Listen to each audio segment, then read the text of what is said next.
Hey guys, my name is Wilson. Today we're going to be talking about how do you start a restaurant with $0, okay? Big fat $0. A lot of you guys have been messaging me about, hey, you know what? I have this brilliant idea. I have grandma's recipe. I'm in this really good area and community which I want to be able to open up a restaurant.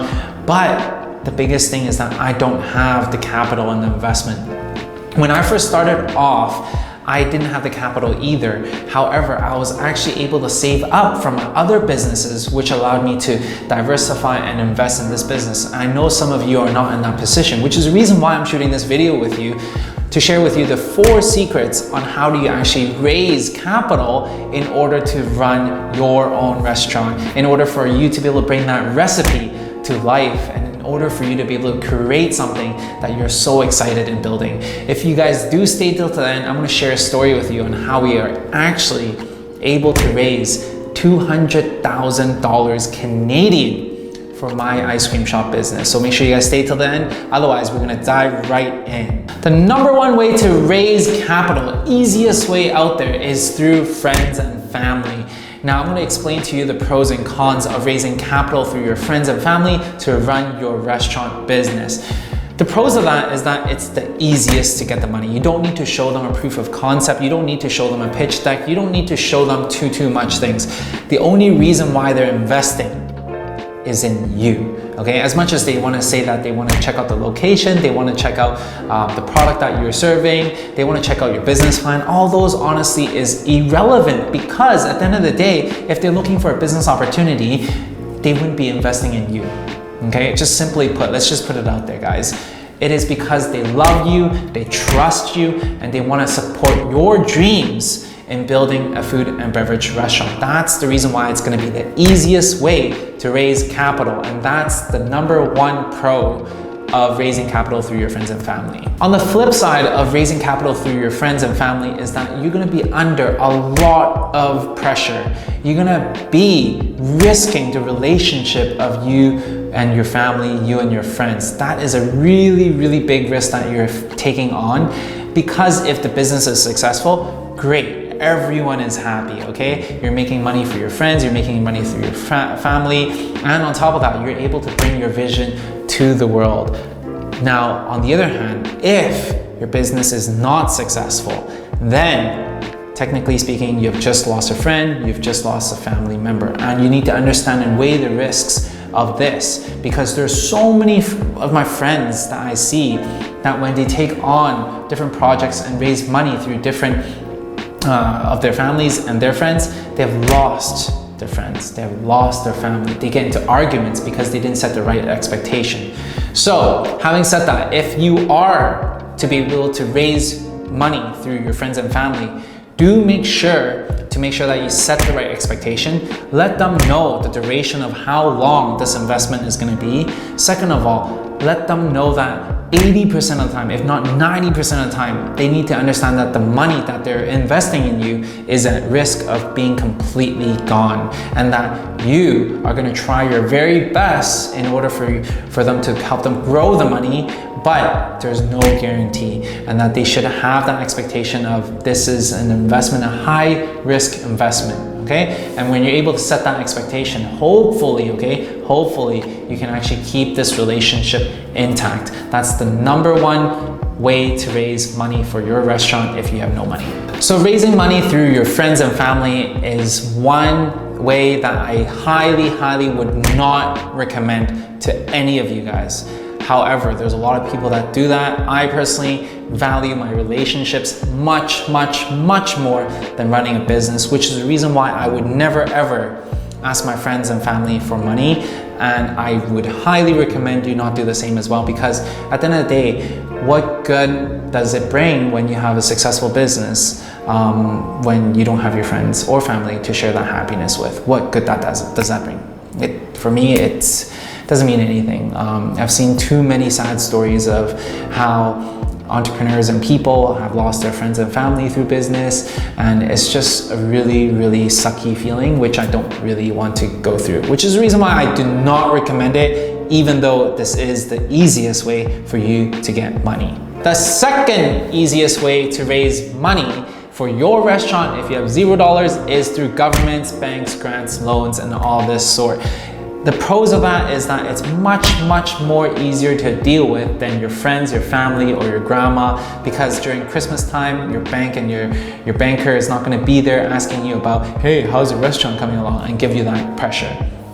Now, the cons and the flip side of raising money through banks, governments, and loans is the fact that it may be a lot more paperwork. You need to be able to prove your concept. You need to have different collateral to make sure that the bank has something in their hands in order for them to lend you the money, right? So at the end of the day, you may need a guarantor who's going to sign on your behalf. So then that way, if you do lose all your money, that there is someone to guarantee that you will pay back that money, right? And on top of that, it's a much more strict process, or like a longer process for you to be able to get the money, because you're gonna have to write a legitimate business plan, you're gonna have to write a forecast for your business, and you're gonna have to actually prove the concept to your banker and convince them, or the agencies, that this business is viable, that the recipe that you have in mind is going to be exceptional when it comes to the competition, which is a lot of times a lot more difficult than raising money through your friends and family.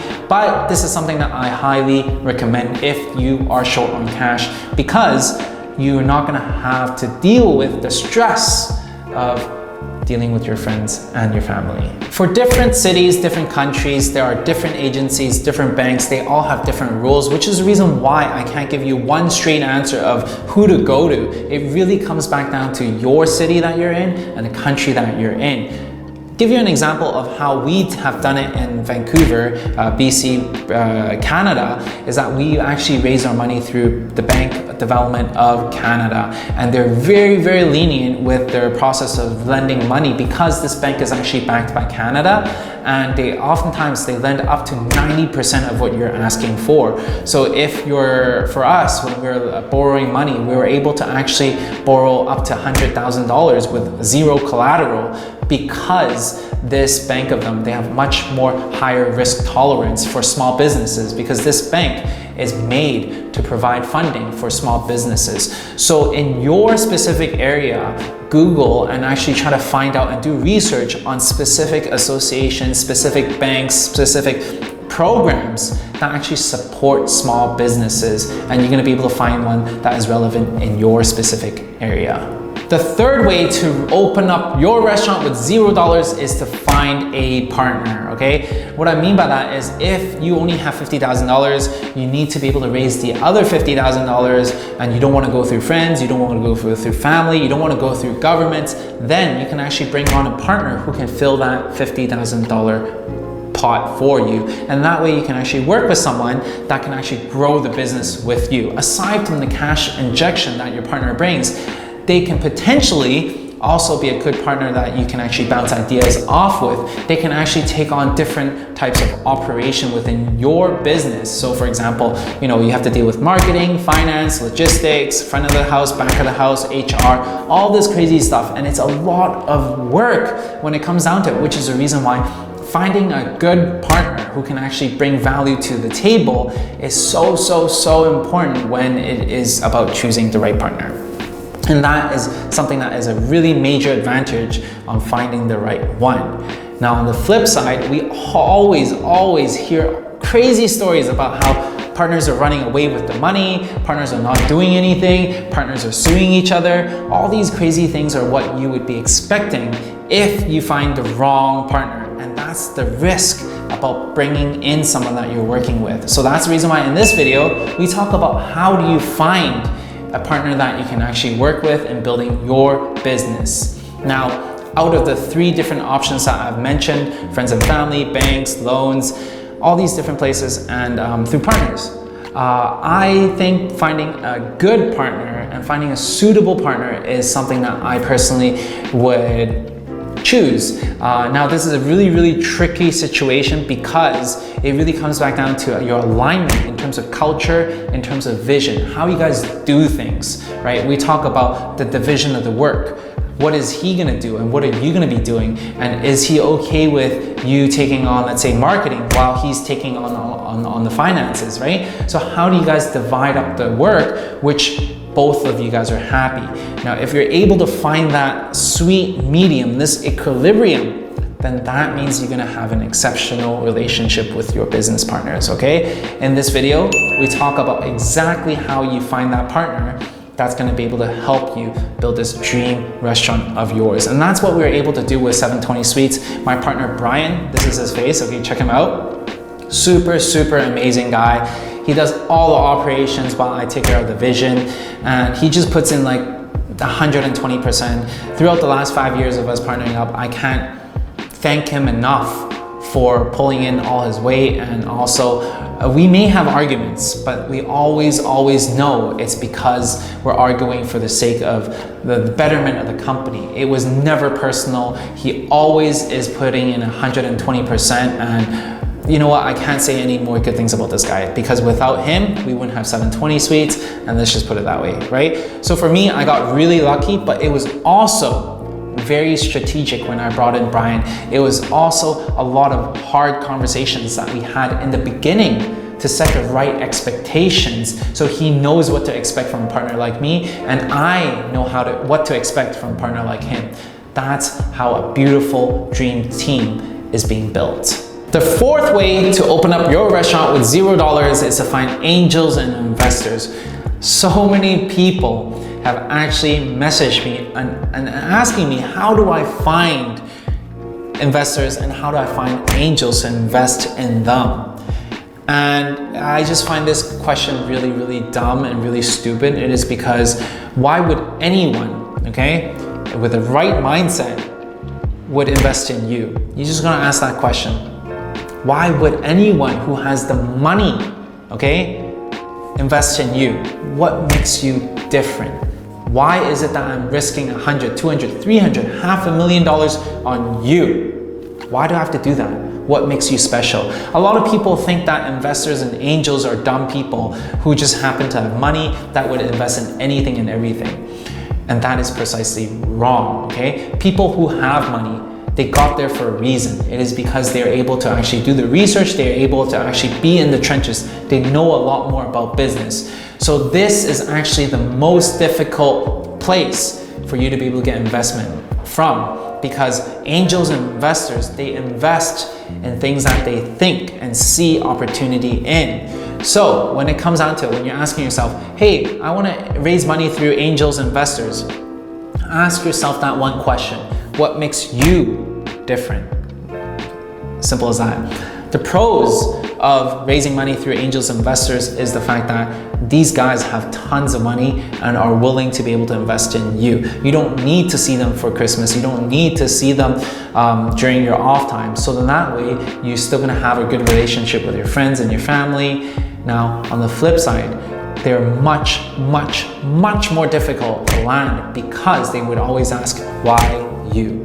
Make sure you have that question answered. Make sure you're able to actually convince these angels investors. And on top of that, these guys oftentimes would invest in people with more track record with their money. They also would invest in bigger projects. We're talking about maybe multiple chains, and they would also look at what you have done in the past to make sure that, hey, if this person is telling me that they have built a 10-shop chain and now they have a new concept which they want investment in, hey, you know what, maybe this guy knows what he's talking about and he just needs another extra 500K in order for them to scale to the next level, right? Then that's how investors and angels think when they're investing in food and beverage concepts like this.